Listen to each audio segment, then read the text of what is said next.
WWDC is coming soon, and on this episode of the Macworld Podcast, we'll talk about the current state of Mac hardware and Mac OS and what that tells us about what Apple could be doing at the Developers Conference. Stay tuned and find out more.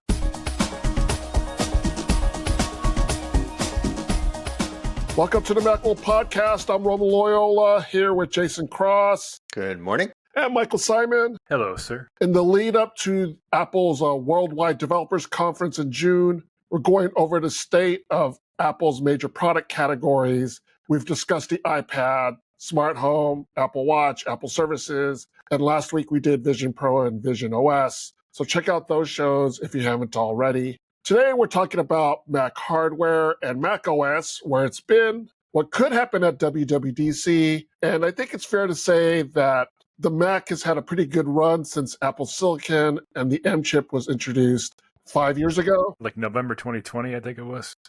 We're at the point now where like the RAM's where we want it, the performance is where we want it, the designs are all kind of, uniform. The MacBook Air and the MacBook Pro are basically high and low end versions of each other. Everything's rolling.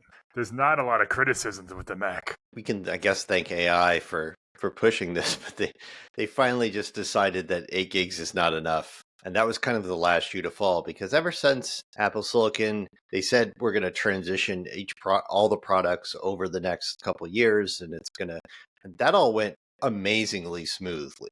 Like, they really did not just get the products out, but there was just no story on software. There really wasn't any it doesn't run these important critical things or anything like that. It just all kind of worked. Like the translation layer, Rosetta 2, worked. And then developers started making universal apps pretty regularly. And now you just don't even think about it. Everything went. So for a major architectural change and stuff, that was just amazing. And we all got a ton more battery life immediately. Yeah. And way cooler, and smaller Macs. Yeah. Yeah. And things like, the new Mac Mini and the Mac Studio stuff just being even high-end desktop Macs are like these tiny, power efficient, compact things now. So yeah, it's all been pretty well on the hardware front. And on the whole transition to Apple Silicon. And the last bit was just getting rid of all those 8 gig machines, and they did that wait, was that earlier this year or last year? When they came out with the MacBook Pro, they also bumped the MacBook Air to 16 gigs. And then when the M4 Air came out this year, they obviously kept it there. But they cut the price. So for $999, you get 16 gigs of RAM and an M4 processor, which cost you $1,300 before. I mean, that's a significant savings over 8 months ago, whatever it is. Yeah, Apple was overcharging for RAM. Yeah, you could say that, sure. It still does, but you just don't feel, it's not like you have to pay that tax. It's not necessary. It's not as necessary as it was. Storage is the only thing where we could quibble a little bit if we have to. 256 is, it's cutting against the minimum. But there are lots of ways to kind of mitigate that with cloud storage and external storage. It's not the dire situation that RAM was, where you're stuck. If you get 8 gigs and you can't really afford the extra $200, which, is significant, in 2 years you're going to feel it. Storage you can handle. You can always figure out a way to get stuff off of you. So what do they still have left to do? If we're talking about the Mac is in great shape, the whole line really at this point. What's left to do before we get to the point where they start doing some out there stuff folding display, whatever, and stuff like that? What's still on your checkbox for? I think with the Mac lineup, it's at a pretty good state where it could not undergo some drastic changes for a few years even. I mean, there are things like OLED screens on a MacBook that would be nice. And are people clamoring for that? I don't think so. I mean, the Pro screens are great. OLED would be maybe better if you put them side by side, but on a Surface, I mean, the MacBook Pro has a fantastic display. I don't think OLED would be significantly, kind of like the iPad Pro. The iPad Pro got the OLED screen with the M4, but you can't really see the difference because it was so great before. I mean, it's if you put them next to each other, blacks are darker and it's better. But there's not a lot there that's going to change. And if it's a higher price, like, I don't even know if it's worth it, to be honest. Yeah, OLED as a driving technology, I don't think is necessary. I do think that the ceiling at which you start to get HDR and variable refresh rate, which Apple calls ProMotion, is really, that's like a high price ceiling you have to get to before you get those things. I think those technologies need to filter their way into the more inexpensive Macs to fit with kind of the rest of the industry. So I would say that's more important to me than like OLED versus LCD versus, whatever. I would say just more Macs need that. And especially the desktop displays. The desktop displays are just it's weird that that Pro Display XDR still doesn't have like basic Pro Display XDR things. Yeah, that it's is it 6K? I think it's a 6K display. Yeah. And it can hold 1,000 nits for like all day, which is great for production and super calibrated, but it's still a 60 hertz fixed refresh display. It's, they could do better. At the price the studio display is, it needs to be HDR and variable refresh rate. Like there's 240 hertz HDR displays for half the price. Right. Like it's just not, even with the Apple tax, they're just out of whack there. So I think it's not a Mac, but it is a Mac. I would say their desktop displays, it's in the Mac group. I would say their desktop displays are the thing that needs the most kind of catching up and updating. I don't even know if whatever we get is if they're gonna do those things, but it needs to happen. There's no indication that the studio display is going to get that big of an upgrade. So, like, I would assume the Pro Display XDR gets at least ProMotion, but I'm not sure that the studio display is gonna. I don't know, but it needs it. And at least HDR. Like it's a great size and everything for watching all this TV content. You've got the TV app. You can't watch things in HDR. It's kind of a loss. Yeah, and we've said before, like adding an Apple TV streaming thing into it, like other monitors do. Like Samsung has like you can buy a Samsung monitor. I actually have one in my dining room. Just mounted to a wall, connected to Wi-Fi, and you can access all your streaming stuff without attaching a separate device to it. Yeah. Apple could do that. I mean, there's a motherboard. All the pieces are there. There's a chip and a motherboard and onboard storage. Like it's all there. All Apple has to really do is load up tvOS onto it and advertise it, and boom, you have a standalone streaming display. Yeah, I think the only thing that's missing is some wireless. There's no connectivity. There's no wireless or Bluetooth or Ethernet. There's no way to get internet into the monitor other than being hooked up to a Mac. At which point, like you've got the Mac on. So other than that, everything they need to turn this to have you like press a button on your remote and it's an Apple TV without firing up your Mac or whatever is right there. And that would be an easy win.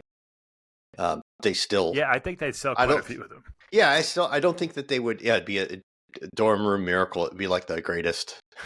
But I don't think that would excuse them not catching up on the basic stuff like HDR and variable refresh rate and higher refresh rates and stuff. But that would be an easy win and something they can do better than everybody else. Like you said, there's a Samsung one, but nobody loves the Samsung TV interface. Like nobody's like, oh, can I have that? But Apple TV is great.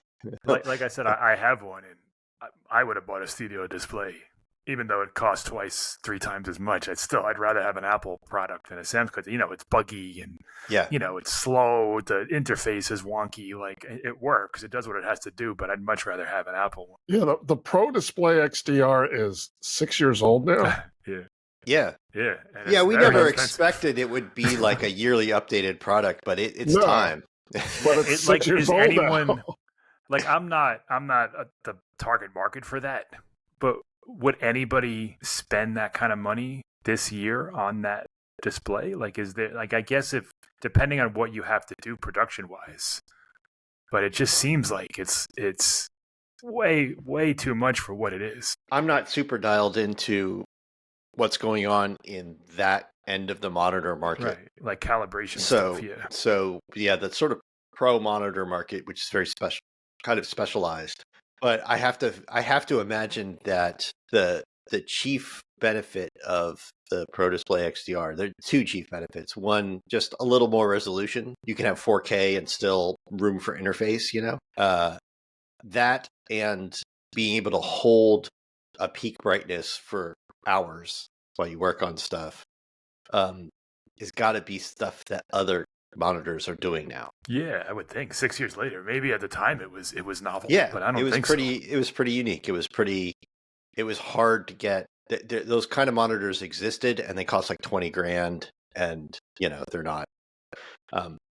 So it was a pretty unique thing, but I gotta imagine it's been 6 years. I can't imagine nobody's doing what they do better. Yeah, to think about where that display is in the market. So like BenQ has a monitor that's geared at that similar market, but it's a 4K display. So all these other displays are 4K. That display is a 6K display. Yeah, I mean, I'm not in that world, but does that matter that much? Most of the things that you're creating for are 4K or less. Yeah, the benefit of the higher resolution is you can have your full 4K preview window with your Final Cut interface or whatever around it. Most people who work in that environment have a separate display that's your output of your preview, and then your timeline and all your other stuff on a second monitor that doesn't have to be perfectly color matched and look and stuff. And you're going to look on your preview monitor. That's just the preview. So that's why the BenQ and all this, that's why they never went up to a higher resolution. So I think that's fine. It's more like, well, yeah, but can I hold a full screen peak brightness of 1,000 nits like all day? Once this thing has been on for 3 or 4 hours, is the brightness calibration going to be the exact same as it was earlier? That's something consumer monitors don't do, and it doesn't matter. When you're mastering footage for a movie, it kind of does. But, Sony's got monitors like that too. Sure. And I think, I don't know what they cost now, but I think Pro Display XVR needs an update. So maybe we'll see a new display at WWDC. I don't know. Yeah, maybe. There's been rumors for a while. Like we've been reading that it's coming for a long time. Yeah, we keep hearing about like they're ordering panels and stuff like that, and then it never materializes, so you don't know what's happening there. If anything, I don't really, personally, I don't care about the Pro Display XDR. That could be a product they drop or whatever. It's the studio display that I want to see it. I want to see a studio display too. The studio display is a couple of years old now, so it probably won't get updated. You could do something to make that more attractive, particularly like it's $1,600. Like it's not a cheap device. But even at the time it was released, we were saying, a lot of people were saying like, well, okay, it's 5K or whatever. It's 5K or whatever. It looks nice, but it's behind comparable monitors in features. It has good speakers. The camera's fine. It got the camera got a little bit like it got better with an update, but it wasn't great when it first came out. There was some issues. People had issues. They had a software update to fix it. It doesn't have desk views. I like how the state of the Mac, the Mac is so good. We're just going to spend the whole show talking about the display. Right. Yeah. If I have to say, what does Mac need? They have to do something with Mac Pro. Like Mac Pro does not have a reason to exist. Yeah, so it's old. Now it really doesn't have a reason to exist. We had the weird processor update with the Mac Studio when they came out with the M3 Ultra, but no M4 Ultra.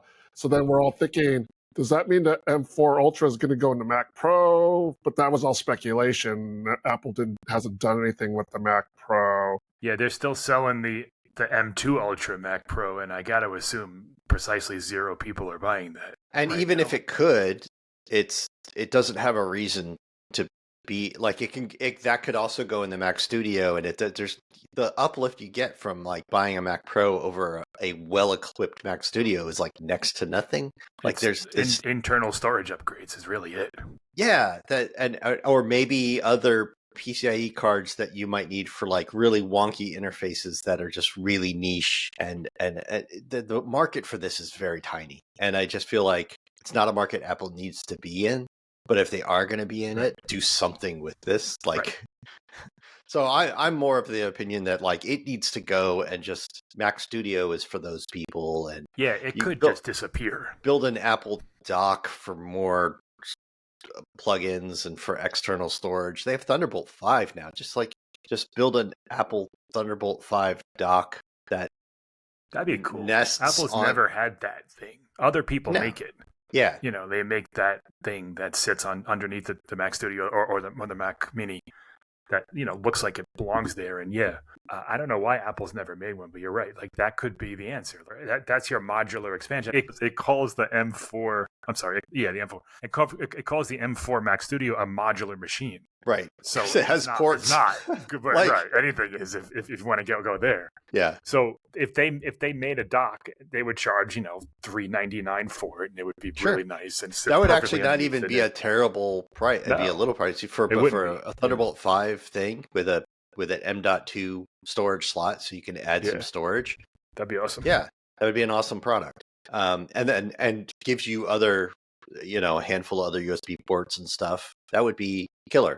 Do that. Yeah. Like that's so much more useful than having a whole Mac Pro is to have like a Mac Studio and a matching Thunderbolt 5 dock with storage. Like, so they could do something like that. I don't know. I just want to see them address the whole why does Mac Pro exist thing. Yeah. As just that's one of the things Apple needs to do. The other thing Apple needs to do is every now and then they kind of like go gaming on a Mac and they show like that they got some new Resident Evil game or something like that. That's not new. It's like 6 months old, but that's new for them. That's like a pretty new game, everything. But you test it and it's like, well, yeah, it's the game and they have upscaling and the graphics look good, but it's half the performance of a Windows PC that costs half as much. Like the Mac is small and tiny, but it's twice as expensive and half the performance. And part of that is just like it's all GPU.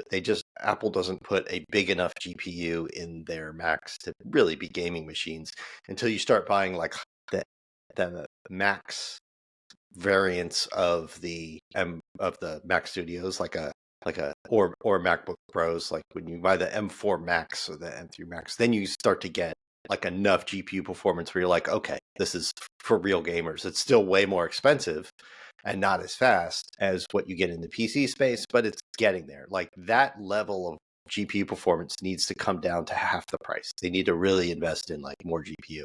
And maybe this is another thing that AI saves us with, because they have the neural engine for inferencing and stuff like that, for running all of their AI code. But for all the people wanting to train AI and all that other kind of stuff, those are really heavily GPU dependent and really heavily RAM dependent. So maybe we start to get like way more GPU cores in the M series, you know, as compared to what's in iPads and stuff. And that's the area that I would say, like every Mac from the cheapest MacBook Air on up should have double the GPU cores that they have now. And that would put them in, and that would make them okay, like not even great, but like that would make them okay as at real entertainment machines. Then there's a lot of software stuff they need to do too. That's, you know, Apple doesn't get gaming, they're not going to get there. But just from a hardware standpoint, it's like impressive on one hand how little power they use for the performance they get, but on the other hand, it's still just not enough performance for the dollars you spend. It's just not even close. So PC gaming is like, that's a major, we're not talking about a niche market here. That's a big chunk of PC users. Mm-hmm. Why does Apple continue, when it makes its own chips, as you say, make its own GPUs? It could, if it wanted to invest in this, it absolutely could within 2 years be on par with, you know, higher end gaming laptops. Why do you think Apple just continues to ignore that market? We've talked about this before, but Apple doesn't get gaming, right? Like Apple executives, when they... You think all of them? Like there's not a single executive in Apple saying, hey, we need to... No, I don't think there's anybody at the senior VP or higher level who goes home every day and plays games, but for their home entertainment fun. Like I'm going to call them real games. All games are games, but like not mobile games, but like AAA, like Xbox and PlayStation type, you know, games. They're aware of them, but they go home and they they watch sports. You see them at sporting events, like you see the Phil Schiller and stuff like that. They clearly love and are invested in music. They watch TV, and these are the things that they do, so they understand them, so they invest in them properly at Apple. When it comes to gaming, they understand, well, gaming on the iPhone makes a ton of money. That's what we need to do on the Mac. And it's not that they're in a totally different universe. Like that mobile gaming universe is like a totally different world. And they just kind of culturally don't get it and get what they need to do. So it's very much, to me, it's very much like Apple TV Plus. You can't baby your way into it. You have to go, oh, this is going to be an investment. This is going to be a whole new division in the company, staffed with different kind of people that we're going to bring in from outside who really understand and get this industry. We're going to work with some of the best studios in the world. We're going to spend a lot of money over a considerable amount of time to grow this business before we expect it to pay off. They're not willing to do all those things because they don't get it. They just don't get gaming. So until there are higher ups who just get gaming themselves, just, I don't want to say they are gamers, but just who really kind of get this as something that they do for fun, then they're not gonna ever really do what's necessary for all those things. Because outside of that, the GPUs that are in Macs today, just to do desktop stuff and the other things that GPUs do, video editing effects and stuff like that, they're good. They're fine for that. They're getting the job done. It's that, and it's AI training. I wonder if AI training is going to be the kind of thing where it's like, starting last year, they started designing chips with like, oh, we need way more GPU. We need to double the cores in every model. And then we're going to see those hit the market in 2 years, The hardware has pretty much found its rhythm. macOS, whenever WWDC rolls around, macOS for the past few years is kind of, I don't want to say taken a backseat to iOS.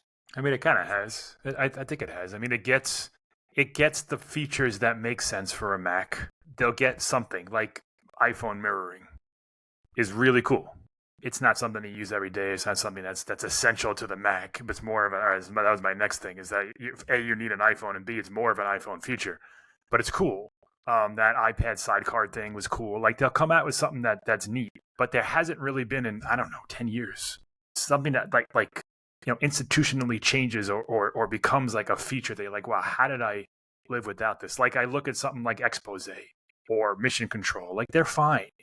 And maybe it doesn't need it. Maybe it's not there. Maybe there's no next step because they've been doing this for so long, and macOS is so, rock solid, and people are so institutional aware and understand how to use it. Maybe there's nothing left to do. It sounds crazy, but maybe there isn't. Yeah. No, I mean, little things, right? But I think most of what Mac OS needs, it gets little drips of this every now and then, where it gets an interface thing that's a little more like what they're doing on iPhones and iPads, like Control Center. Now there's a Control Center up in the top, and you can actually drag. Most people don't know you can like drag controls out of it onto the menu bar and stuff like that. That's kind of cool, and it's fine, and it's not obtrusive. Like, if you are used to using your Mac, you're not like, oh, what's this garbage? It's fine. It's clear. Yeah, it's simple. fine. They reorganized the whole settings menu from system preferences,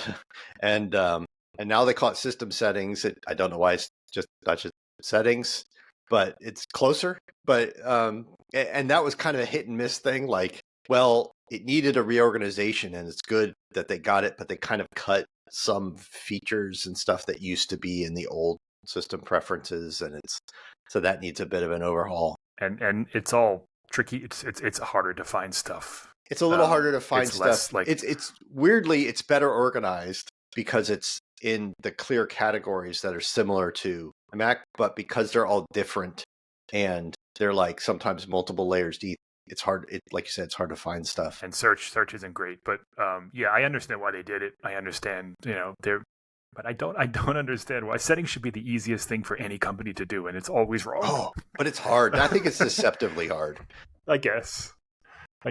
iOS 19 and iPadOS 19 are supposed to get like a big interface overhaul. macOS 16 is supposed to get an interface update to match it. And I think they're going to go beyond icons and screensavers. Way people describe this from a rumor standpoint is that the interface both on the iOS and iPad side and on the Mac side is meant to be more similar to each other, so that people who have one can make a leap to the other with a lower learning curve and easier to sort of understand and discover when you've never used it before. In taking with sort of modern interface designs, if you're a 14-year-old, I think they want to make sure that they know that among the youth, especially in America, but among teenagers in America, it's like iPhone is overwhelmingly dominant. It's like 80% or something. It's not even close. And they just want to make sure that that group of people use other Apple products. So they're going to make the transition from one to the other feel easier and more natural. So that to me sounds like macOS is going to get fairly significant changes, right? Yeah, I mean we've heard that before. Yeah, we have heard that before. We've heard it from Apple themselves before. Yes. And then it's wallpapers and look, we made Control Center, see how right? far It's they like go. Yeah. And they also risk upsetting Mac users. Let's face it. My son is 13. His generation doesn't use Macs like older people use Macs. They use iPads, use iPhones.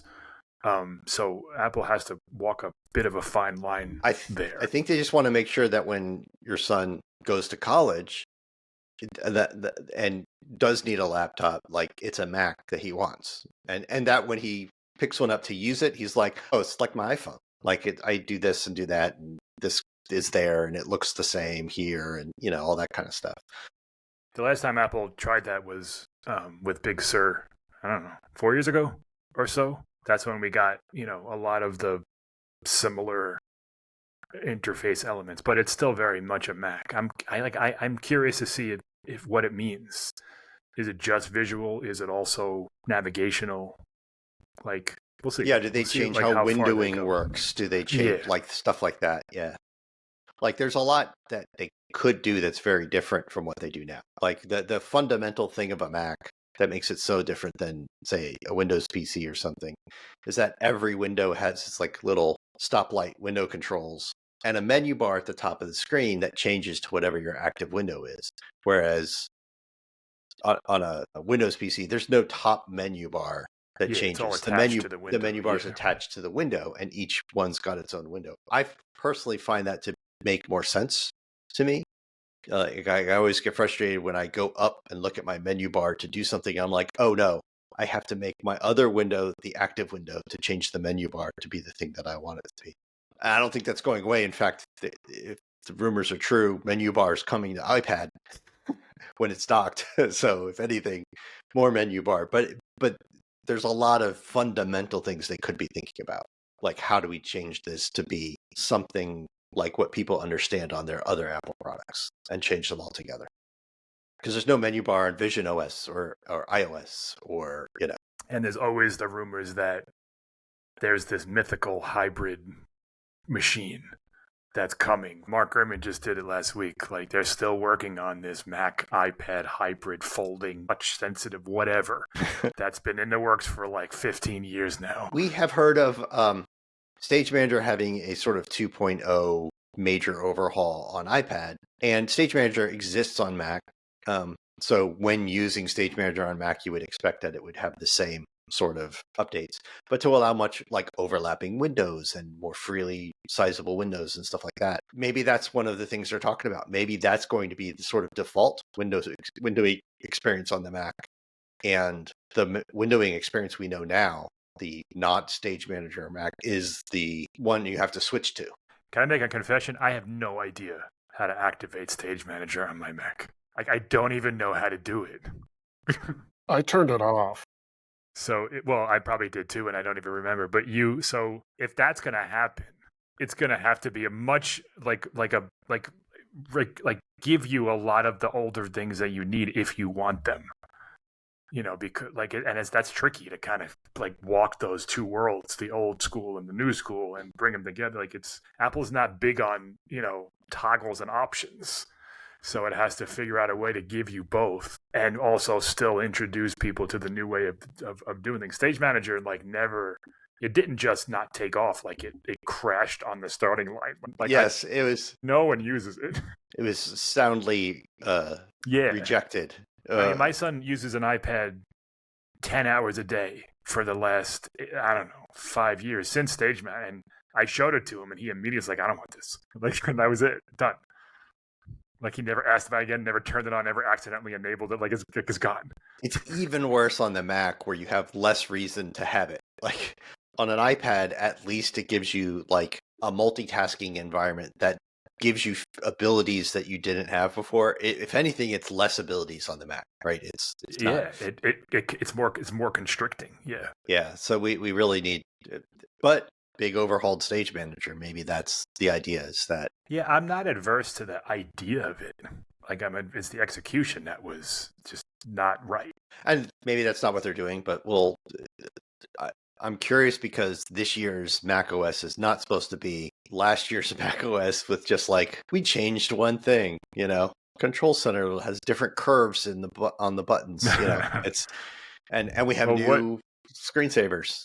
Like, what are there any iOS 18 features that still need to come over to the iPad and then trickle over to the Mac? Like that's usually how iPad works. No, this year's iPad OS really kind of got the iPhone features at the same time, which was great. So yeah, outside of stuff that just doesn't really make sense on the Mac, like I don't think that there are.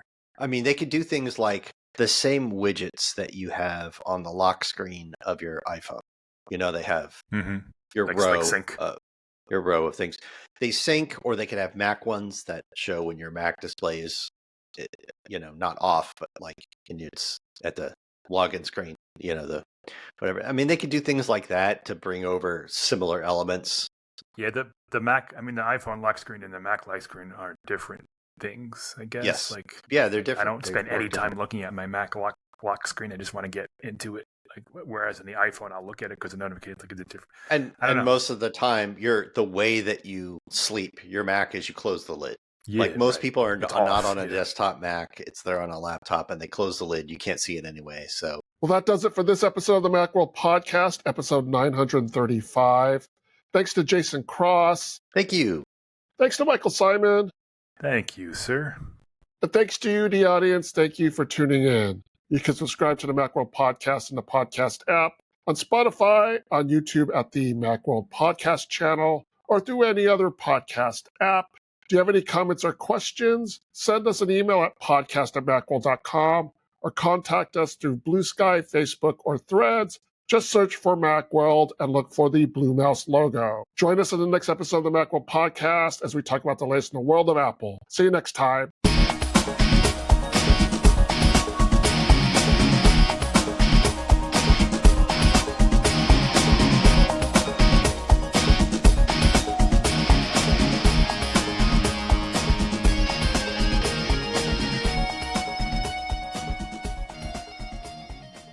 You don't have blind or your blinds down, but that's as far down as much as they're up, but they're like solar blinds. Oh, just like they don't do a lot. That's down. Yeah, wow, that did not do anything. Yeah. If anything, it's worse.